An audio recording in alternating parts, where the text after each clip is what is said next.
welcome if you're new to this channel. Let me introduce myself. My name is Logan. This is Timeless Personal Growth and Development. Today we're talking about child development. You always want to be a child's leader, not their friend. Let's get right into it. So, to give you guys a little background story, I've been doing these child development videos for a couple months now. And to give you a little background story of myself and where my experience of working with children came from, it started at a very young age, actually. I was I was an assistant scout leader when I was a teenager, around 16, 17 years old. And I continued to involve myself into things and activities that revolved around being around children, working with kids. I was a day camp counselor, overnight camp counselor for years. Did that for many years. A lot of fun. That was great. But working in the school system, it's not something I inspired to be as a child, as a teenager. And there's just something I kind of authentically, just naturally, it's very organic, and I just naturally fell into it. And I wouldn't say at this point in my life, I'm approaching my mid-30s. I say at this point, almost getting close to like 20 years of experience, so working with kids.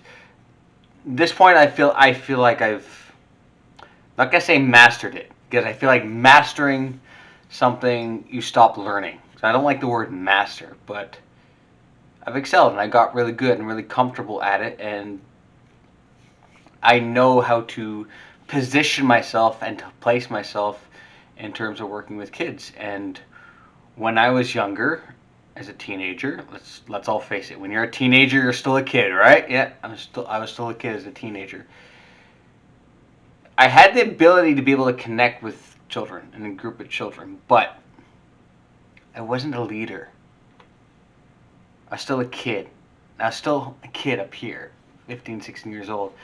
And you end up spending too much time getting children to like you and connecting with them and wanting them to be your friend and be friendly with them. And not saying that's wrong, I'm saying that's good, right? But there's a line to it. There's a line to being effective with children. It really depends on what the role is. If you're a parent, or if you're a professional like me, they can't see you as a friend. You need to be an authority figure to them. And when you're too much of the friendly guy, of the guy that always jokes around, yeah, kids love that. It's fun. But if you spend too much time in that zone, they will not see you as an authority figure. You have to have a serious tone to yourself. You have to have an authoritarian vibe, as I put it. And if you spend too much time being the funny guy and trying to be their friend all the time, they lose respect for you. They lose respect. And you gotta get comfortable with the discipline aspect and being an authority figure, and stop worrying too much about, you're making the kids feel bad. Yeah, you're gonna make them feel bad. As being a child's leader and leading them, you have to, because that's how they learn. That's what they're gonna learn from you, is being that leader. And too much time is spent of trying to make kids feel great. But here's the thing about kids, about children. If you're too much of the joking guy, too much of the funny guy, always making them laugh all the time, and they don't see you as an authority figure, they actually will not feel comfortable with you. In very high stress, high tense, serious situations, they're not going to turn to the fun guy. They're actually going to turn to the serious guy, the guy that knows how to be serious and put on his serious face and get down to business when it's time to get down to business. When it's time to put the joker away, and bring out the serious guy. because that's actually gonna establish comfort with kids. You're fun, you're playful. When the situation is right for it, then it's great. It's fine. That's how you establish emotional connection. But when it's time to get serious and you're in a serious situation, when you're in a safety situation, you got to lead and you got to be serious and you got to be effective. And that's going to create comfort. They can trust you as being a leader. They're coming into this world. They don't know what to expect, right? Your mommy, your daddy, your their teacher, scout leader, whatever. You need to lead them. And you need to establish a certain relationship that doesn't force boundaries onto them as well. And I'm going to use, it's going to sound a little weird, but I'll say this, is that it'll sound weird, but I'll at first, but I'll explain myself. It's similar into raising a dog. It's similar in a way where you need to get comfortable being someone else's leader, being their alpha. And I had dogs, and you're taking a dog for a walk. Who's the leader? Who's leading them? You. They're the one on the leash. They're not setting the tone. They're not setting the pace. What do you do when the dog starts pulling ahead on the leash? You pull that dog back.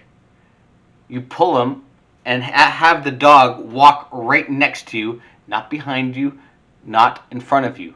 You set the tone. You be the leader. Does it make the dog feel bad? Yeah, you're yanking that leash and cranking their neck. Yeah.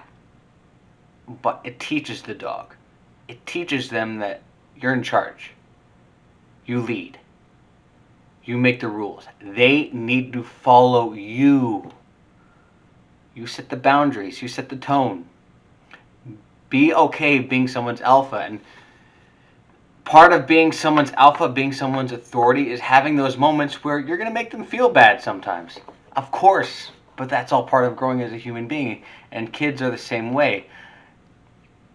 There are going to be moments where you need to be comfortable making them feel bad. You're going to be comfortable disappointing them. You're going to have to get comfortable of knocking that cute little smile off their face to teach them to lead. Whatever the desired behavior is from the kids, use positive reinforcement for those kids. Use negative reinforcement on behaviors that go against your boundaries. And have consequences for that. And sometimes, especially when, obviously, of course, when you're a parent and you see your child in some sort of distress, yeah, it's uncomfortable. I'm sure it's uncomfortable because there's an emotional connection. There's not an emotional connection than when you're a professional, when you're a teacher. It's much harder when you're a parent because that's your child. You don't want to see them hurt or in distress. But if you're always making them feel good, if you're always giving them what they want, there's no lessons from that. There's no growing from that. They don't trust you. By doing that, you're walking into the friend territory. Not their buddy, not their friend. Maybe when your child is grown up and a little bit older, like I'm sure, like hopefully one day I'm a parent. Let's say I have a son. And my son's all grown up. He's 20, 21 years old. Yeah, let's go to the bar. Let's go have a drink, right? Hopefully bars will be open by that point, right? Yeah, hopefully. In 20 years, about 20 years will be open, right? Yeah. But you see, my point is, you've done your job. You raised them. You've done a good job, and you can relax a little bit. And not that saying that your job is over. It's just your role as I'm talking about specifically for parents. Your role as a parent evolves and changes when they're young. When they're young, you're the boss. You're the leader. What you say goes. You set the tone. You make the rules. You're the king of the castle. You lead your children. When they're teenagers, when they're older, okay, they give a little. You're still the boss. You're still a leader, but you give them a little more freedom and autonomy, and back off a little bit. And let them come to you when they have issues and when they have problems. And use that time to, yeah, like I said, go out and have a drink and connect with them one-on-one. And that's okay. But just be aware that you're still in charge, you're still a leader, but your role as a leader has changed because they're older, they're more independent, have become their own person, they're slowly coming into adulthood. Want to be there and be supportive, but you're not going to be on them all the time. Let them go out and make mistakes. Let them go out and, yeah, may have problems with money, they have problems with relationships, problems in their career. It's okay to let them go out and go screw up. Hey, you're gonna go mess up. You're gonna do something that maybe not necessarily I agree with. Okay. If it goes bad, I'm here for you. Let me know. I'll be there if you need me, and that's it. That's all you can do. You're a leader still, but it changes because they're a little bit older. But the point of this video I was trying to make is, you got to be comfortable being a leader, because there are going to be some situations that, and I've done it myself, I've been in situations with children where I need to disappoint them. I need to make them feel bad to teach a lesson, to teach them something. I was in this one situation where many years ago, where this kid thought he was being funny with me and just hawked one up and just spat at me. Just landed right on my sweater, laughing, and thought he'd be funny. We're joking, we're laughing before he did that, and right after he did that, he saw the look on my face, the smile drain from my face, and then he saw the serious tone. And disciplined him, faced consequences, faced punishment. And you know what? I consciously made the choice to make him feel my displeasure with him for over a week. I hung that over his head for over a week with this kid. And I could have disciplined him for a day. Oh, it's a new day. Let's move past it. No, I decided, I felt he pushed the line. He really crossed my boundaries. So, you know what? I just decided, you know what? I'm going to make him feel my displeasure for him for about a week. So anytime he would walk past me a day or two later after the incident happened, I'd just give him a look. I wouldn't say anything, but I'd still give him a dirty look. No, we're not on good terms yet. Not on good terms. I was not okay with what he did, and you know what? He walked around on eggshells with me, and he was uncomfortable around me for a week. And you know what?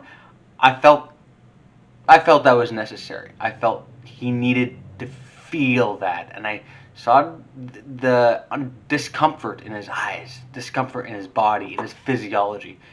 You know what? I had to send a message. I had to send a hard, swift message that really hit him hard. But you know what? As hard as it was, maybe it was a little bit overboard, but guess what? I only had to do it one time, and that was it, and that was over. And he crossed my boundary. He learned from his mistake. His lesson was learned, and then mutual respect occurred after that. And I needed to be comfortable. I needed to be okay teaching that lesson. Because if I was too soft on the punishment, too soft on the consequences, then he knew you can get away with more, and that's not okay. And you need to be comfortable being a leader. And I'll end this video with this, is that